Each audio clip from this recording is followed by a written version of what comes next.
Good afternoon, everyone, and welcome to my presentation.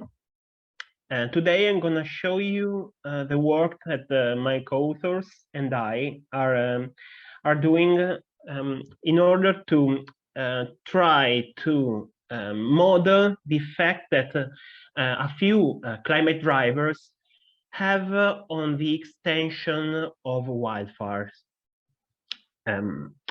Briefly, our approach will be to try to find some by means of a few simple regression, a model of the extension of the burnt area in a particular region in southeastern Russia.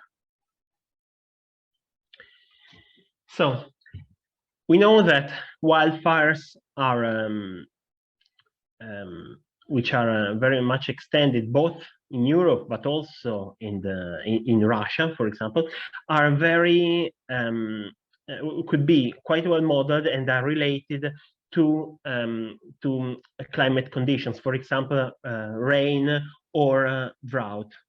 So therefore, the precipitation datasets or temperature. Therefore, we decided to try to see to apply a simple procedure which was already presented in scientific literature a few years ago, which consists simply in trying to find a function of the burnt area in order to find the extension of the burnt area into certain areas defined on a map by means of a simple regression, trying to localize an index which could be a drought index like SPI or SPI, or a suitable aggregation of a particular climate variable on a few months of interest, in order, as I was saying, to try to predict the extension of this area. This epsilon here is just a variable which takes into account the fact that we are using just a few climate variables, so we are not taking into account everything. Therefore, there could be some fluctuations. So theoretically, we are using these epsilon to take into account that point. This approach was already presented in literature. For example, in Italy, about Italy, we know that Italy is a peninsula that spans through different types of climate. So from Alpine South to Mediterranean North, Mediterranean mountains, Mediterranean North, and Mediterranean South. This southern area here is the most affected by wildfires. And if we are going to check precipitation in summer, summer is the peak season of wildfires, we can see that the precipitation in summer, when we are going southward, tends to decrease. So there could be a good predictor. Then, if we are going to check, for example, regression like what I've shown you before, using just the SPI, so the standardized precipitation index, during summer season, we can see that even just with that data set on just summer, we can have a good modeling of the actual data set. This is this represents the correlation between the actual data set and the modeled one, and the model burnt area. And we have a good correlation along all the country, even though in certain particular parts, like for example Sicily, we need something more. We need, for example, temperature. In our work, we are going to see what happens in a particular region in southeastern Russia. This region is it's a quite complicated region when it comes to climate. And this part in the east, in particular the Baikalsky over here, is quite dry. It's very dry. This one Amur on the east. This is the west. On the west, and this part Amur on the east is instead quite wet. This allows for a very not so linear approach, because instead the burnt area is more distributed along the part. The approach that we are going to apply was already presented by a couple of members in this work, and it's an algorithm that allows for an automatic mapping of burnt areas, which based on the optical images, which was created for Landsat, but in this paper over here was used with the Sentinel-2 images. And in this work that I'm showing you has been used, well, is going also to be used, since this work is pretty much in its infancy, on MODIS images. Just a brief recap on the steps of this algorithm. This algorithm consists into 4 steps. The first one is the calculation of spectral indices and their differences, as together with the differences in their spectral layers based on pre and post fire images. Then we have a multi-resolution segmentation and massing part, where we exclude from computation those clouded and non-vegetated area, for example. So we exclude them from further analysis.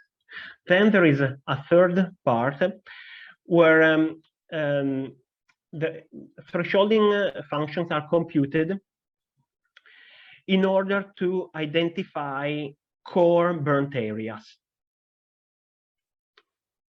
Then finally, the last step starts from these burnt areas and applies a neighborhood analysis in order to identify the extension, the shape of the burnt areas.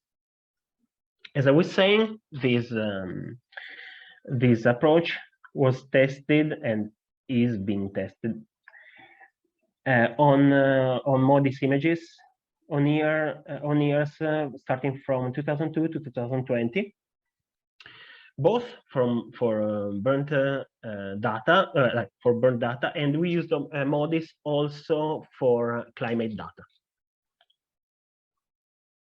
Coming back to what I was showing you before, this is the area object of our study, and this is the average burnt area. The month taken into account range from the end of May to the end of August.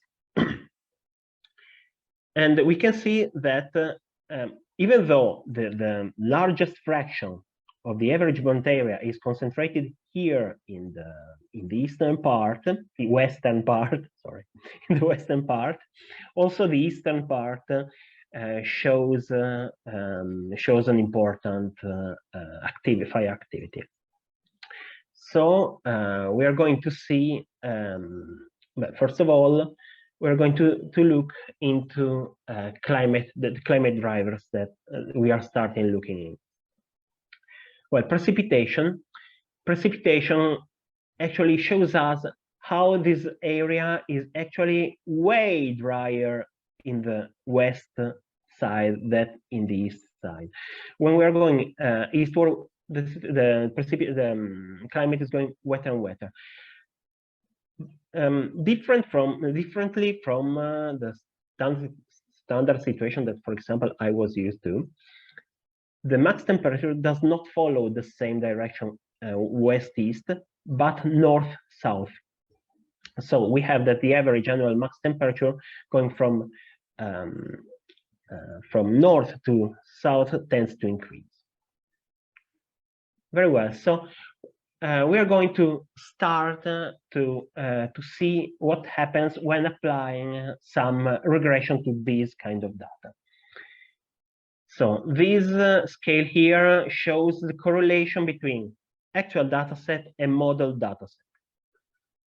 The data set taken into account ranges from end of May to end of August when it, for what about burnt area, extension of the burnt area, and from May to August when it comes to precipitation and temperature. So differently from other situations, since we are in a different type of climate, precipitation is not enough to give a good model of our burnt area. So here we are using precipitation, regression using precipitation as an independent variable to try to find the extension of the burnt area, and we do not find a good enough result. When we are employing the maximum temperature, then we are finding better results. The temperature is a better predictor all over this area, even though we can see that we still have some problem over several of those regions. Then we could say, okay, maybe maybe precipitation and temperature is not that well correlated. So we could try to do a multiple regression, trying to take into account more than just one variable at a time. So for example, precipitation, maximum and minimum temperature. And we could see if it gives a better result. Luckily it does. And oh, sorry, here's precipitation and max temperature. There is also minimum temperature. A multi-regression using this kind of data actually gives us a better modelization, better model when it comes to predict the extension of the burnt area over a large part of the of our region. Unfortunately, we still have some problem in a couple of interesting regions. The first one is over here. The second one, the main one, is over there. You can see that in this area where we have a pretty large burnt area, we couldn't find a good enough regression. This probably is due to the fact that we still need to apply some other variables, for example, vegetation cover or soil conditions. Even if we are looking to the mean absolute error, we can still confirm that the areas where we have the biggest problems are those two. So brief recap of what I have shown you. We inspected the climate of a southeastern Russian region, which is actually just a test for a deeper work that is going to be performed. It is still a very interesting region when it comes to climate, since this very different situation in dryness is very interesting from the point of view of the wildfires. We've seen the application of this algorithm, which allows for the automatic mapping of the burnt areas using just modest images, which could be very useful for those kind of lands like this one, which maybe do not have a proper land coverage, a coverage from land data, meaning. Furthermore, I've shown you that we can obtain some nice enough results using some simple regression, using climate variables as independent variables in a regression to provide the extension of the burnt area. Nevertheless, we still need to perform some further work. Oh, I'm quite late. Thank you very much.